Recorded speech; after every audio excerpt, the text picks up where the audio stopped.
Ah! Okay, so the first thing I did was jack the vehicle up. Pulls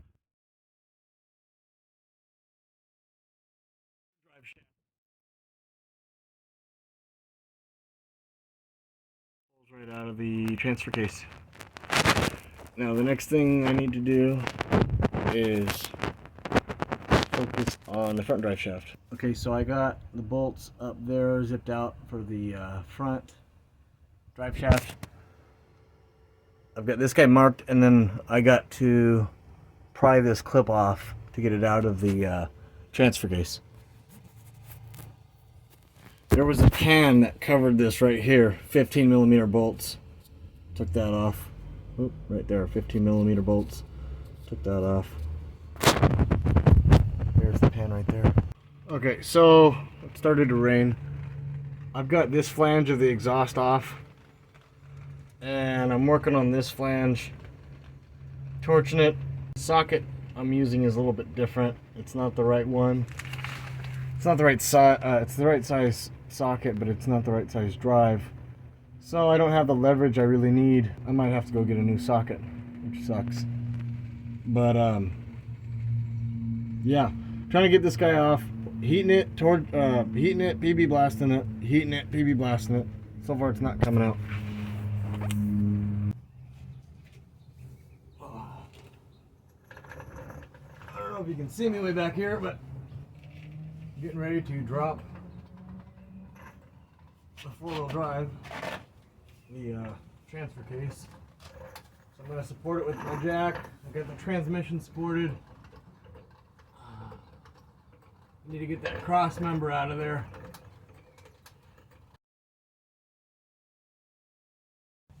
Those guys are supported. Cross member is coming out, and that is 21. Alexa, play Kiss, greatest hits. This is Kiss from Spotify.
Okay, so this is day 2 of the rear main oil crusade. It's raining, so I got a makeshift tarp set up. My wife helped me out. The next thing I need to do is disconnect the transmission harness stuff and do the bolts and get the transmission out. That's the next step.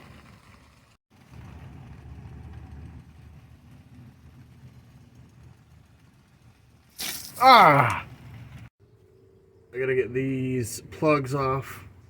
I got the shift linkage out already. And then I got that 8mm for that bracket up there. And then I got that round plug, I think, on the other side that I gotta disconnect. And then I'm gonna go after the bell housing. The flywheel bolts. I got these unplugged from the electronic side of that transmission, and they were I broke part of that one, and I had to use a screwdriver to tap this one out. I went to do the screwdriver to tap that one out, and that's when it broke the clip. And then it was oops, broke this side of the clip, and I had to use big pliers to rip those guys out. I tried some silicone spray. It didn't really help a whole lot, but probably helped a little bit. The next thing I need to do is get the torque converter bolts out, and then I can start with the bell housing bolts. Okay, so I had to take the starter out in order to get it out. I had to disconnect the power wire from the starter solenoid in order to move it out of the way. It just wouldn't go without doing that. I've seen online where people are able to do it without doing that. Maybe I should have moved the engine up a little bit more. I don't know. It's over and done with now. The starter's out. Oil cooler lines, those clips are out. So right now I'm gonna turn over the engine and then start zipping out the torque converter bolts. And there's 3 of them, should be. Okay, so I got the transmission down. Top bolts with all the stupid brackets were kind of a pain, but I got them there. Transmission's not really sitting too nice on this jack, but it is what it is. About to raise the front of the vehicle to get the transmission out the side.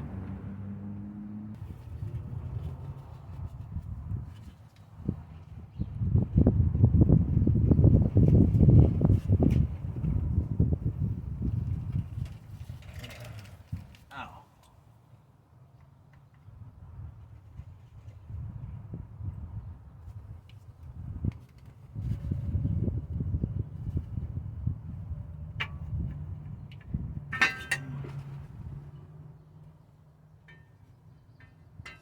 Wow. Can you believe that?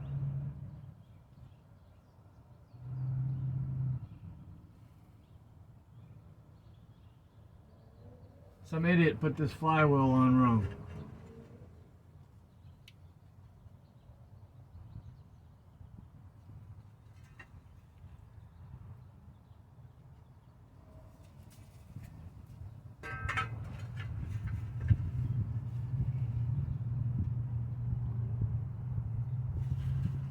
Wow. That's crazy. Here we are. She's a leaking down here. Sure is. Leaking pretty good. It's time to take this thing off. Somebody took this apart already and put the flywheel on wrong. See this white dot that I made right here? That's where they had the flywheel lined up. It's supposed to be right here.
So I got a screw in the oil galley barbell.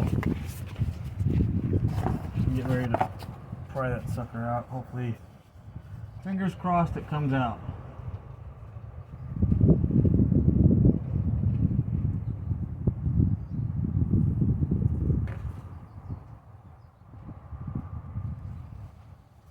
Maybe I should go a little bit deeper.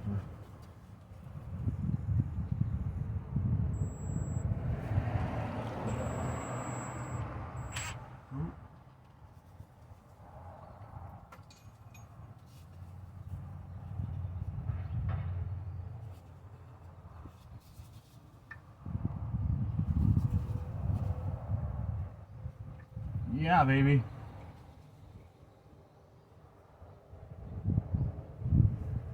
Not moved. Come on.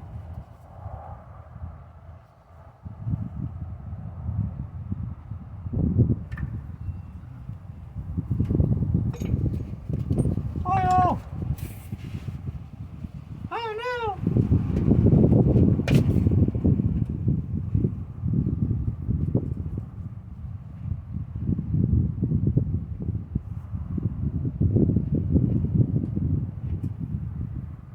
Oh, shit balls.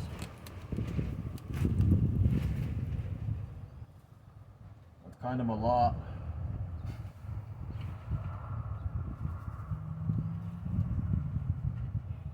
Make it stop! Make it stop! There's the old one.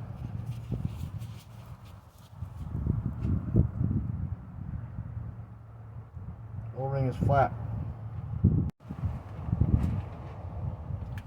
Okay, the oil barbell I'm going with is a JGR LS billet aluminum oil diverter. Going in with this oil diverter barbell. Oil ring has been oiled.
Okay, so the cover's on and I'm currently tightening up the bolts, finger tight, and then I'll torque them down to I think 18 pound-feet, 18 or 20.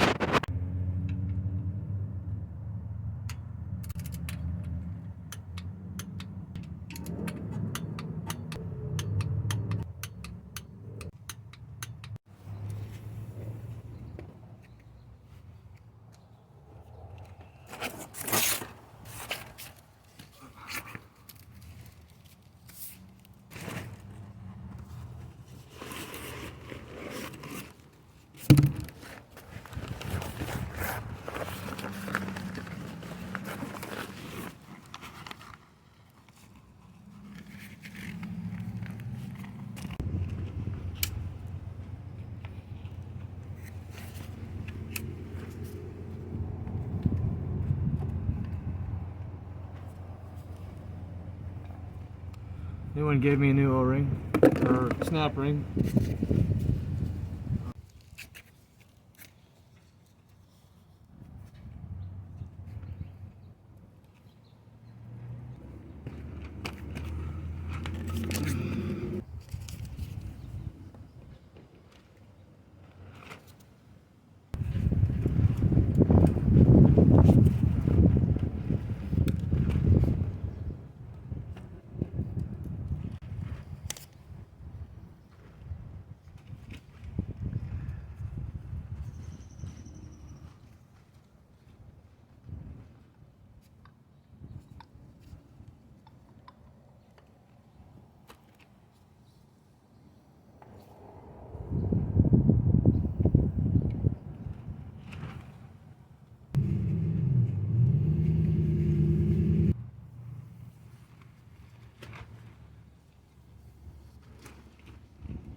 Okay, so right now I'm getting ready to put the flex plate back on. It's marked on the flex plate which side goes on the engine, but it's got a dish shape in the flex plate, and you want to make sure that you put it on the right way. It won't go on the other way. It only goes on one way. And then on top of that, whoever did this, somebody took this apart one time before, and there's a hole to line this flex plate up, and when I took it off, it wasn't on there properly. So, I mean, didn't seem like an issue, so hopefully I'm sure it'll be fine. It is what it is.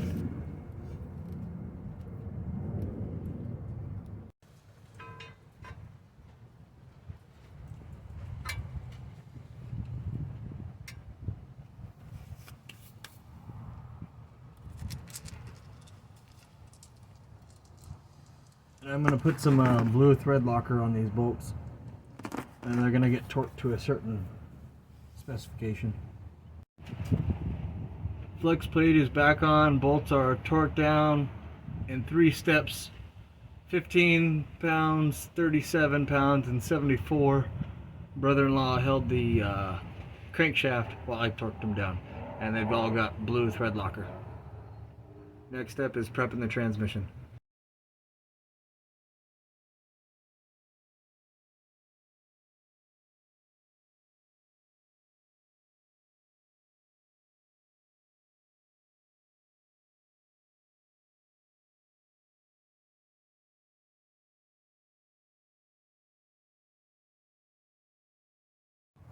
Got 8 bolts torqued down, 37 pound-feet.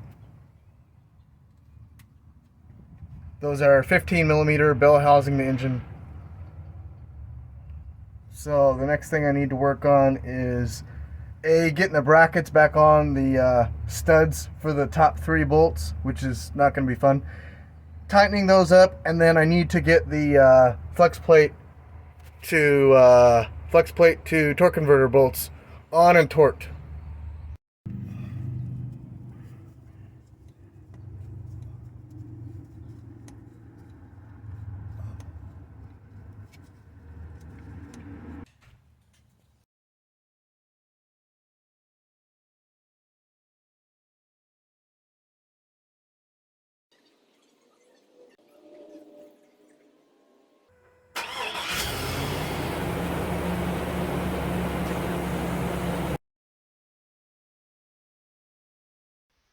Warning, some rambling may occur. Viewer discretion advised.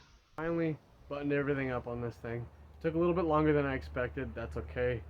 It's the first time I've ever pulled a transmission before, and I did pretty good at it. There was just some things with going back together that I did out of order, and so I had to go back and I had to go back and take things apart to get things back together a second time. I don't like to do it that way. I always like to do things one time and then not come back to it. But in this case, you know what? I'm not going to be too mad at myself. I should have been able to do this in a day or two. It took me longer than that. So I compiled a list of things for whoever wants to watch this and get some tips on how to do it a little bit more efficiently, a little bit quicker, not to make it so difficult. The first thing I want to say, when you're removing the transmission, the neutral safety switch. This specific neutral safety switch, they're not all the same, different years are a little bit different on the 4L60E, but with this neutral safety switch, you want to heat it up with the heat gun before attempting to disconnect the wire harness, because there's like a glue inside that wire harness. And when I took it apart, and I did a lot of research, even the book I have doesn't have anything about it, but there's a glue in there. You got to heat it up in order to successfully get those pigtails unplugged from that neutral safety switch. I actually got it out without heating it up, but I put a little screwdriver on the plug, and I did a little tap tap taparoo, and it I got the plugs out. One of the clips on the bigger plug did break, not the end of the world, but getting it back in, I actually could not, getting the neutral safety switches back, the plugs back in, I could not actually get them in because the glue had hardened up, and it wasn't like a smooth plug anymore. So I had to heat it back up, and it slid in. So I'd imagine that if you heat it up just a little bit, those plugs will come right out. Next thing on my list here is, now when I started putting things back together on this thing relatively fast, because I felt like I was taking too long. But the big mistake that I made when I put things back together was I got the transmission back on, and then I got the transfer case back on, and then I proceeded with the drive shafts. And when I did all that and pretty much got it ready to go, I thought that I could save the wire harness and the vent hose for last. And there's, at least on this vehicle, there's 2 wire brackets that go around the transmission area. One is bolted onto the transmission on the top. The other one, it's actually connected to the transmission also, but it's the intermediate piece in between the transmission and the transfer case. So because I didn't put those where they were supposed to be, I thought I could do it at the end. Wrong, couldn't do it. So I had to go back, and the bracket that goes to the top of the transmission, I could do that, but it was pretty difficult. I got small arms. I was able to reach on the top of it and get it on. Cancel that. Actually, in order to get that bracket on there successfully, I had to remove the front drive shaft also to get that on there properly and everything back in its right place. So the drive shaft for the front side made it easier or harder to get access to that bracket. And then the cross member also made it harder. So I had to remove the cross member again. I had to put the cross member back up. It made it hard to get access for that top bracket. And there's another bracket that bolts up to the intermediate piece in between the transmission and the transfer case. And those bolts, to get off of there, the cross member had to come off. So before you put the cross member back on, after you get the transfer case, I guess you can put the transfer case on, but the problem is you don't have that cross member up. You've got all these jacks everywhere, or at least I did. Before you get the cross member back on, before you get the drive shaft back on, get the brackets on there, get them set up to where they need to be. At least it was important to me. I really wanted the car to go back 100% or as close to 100% as the way it came apart. Starter removal. So when I took the starter off, I just naturally disconnected the bigger electrical wire that goes to it, right? And because I was able to, through the wheel well. People complain about the wheel well, taking it off, putting it back on. It's really not that hard to take the wheel well off. It's super easy. If you're complaining about it, you need to be a little bit more patient with it, or I don't know, figure it out, because it's super easy. And it makes it a whole lot easier. So the starter has to go back in the way it comes out. And you disconnect the positive wire off the solenoid, and then you have the ignition wire, the little one, kind of connected still. You unbolt the starter and you let it dangle, then you disconnect the ignition wire. Now when you put it back, what I was trying to do, when you go to put it back, what I was trying to do, and it was a nightmare, was I connected both wires and I tried shoving the starter back up in there. That's a mistake, especially on this vehicle. The way that the positive wire connects to the solenoid and the way the harness is, there's no way it'll allow you to get the starter in far enough to actually come into the bell housing the proper way. So when you're reinstalling the starter, only do the little ignition wire first, right? Get the starter into position, make sure that the harness is a little Y underneath the starter, bolt up the starter, and then you can connect that positive terminal back up. I fought with that. That's one thing I fought with. Next thing I want to talk about is the Corvette Servo. I put the Corvette Servo in this transmission. I'm really happy about it. I think I spent about $80 on Amazon for a servo that had everything, including a new snap ring. Pulled the old one out, which wasn't that hard. Left the spring inside. Tapped in the new servo. Put in a new spring or snap ring, and drove this baby around. It shifts flawlessly from first to second, third to fourth. All the shifts. It's not like a drastic change. I mean, I guess it depends on who you are. To me, it's a great improvement. It's way smoother. When this one got hot, like over 150, 175, 180-ish, for the transmission temperature, the first to second shift was hard, especially if you were bouncing with the throttle. If you were smooth with the throttle, it shifted a little bit better. Anyway, so far it's not super hot right now, but I did get it up to about 150 degrees transmission, and the shifts are smooth.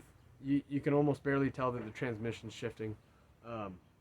Part of what goes into that is that I intended on doing a transmission oil change, and it turned into be more of a flush. So in the beginning, I pulled the drain plug, and I had about 3.5 quarts of fluid come out. Put the plug back in so that I could, have less weight in the transmission. I was going to do the filter for the transmission before I put it all back together, not thinking about the excess fluid that would be in the transmission. So I drained it out, right, got 3.5 quarts, did all my work, and then I would put the transmission back inside, and before I put the exhaust back up, so when I changed the filter out, well, I went to take the pan off, and I'm getting a lot of fluid, and I'm like, oh shoot, and I drained it out, and it was a full pan again.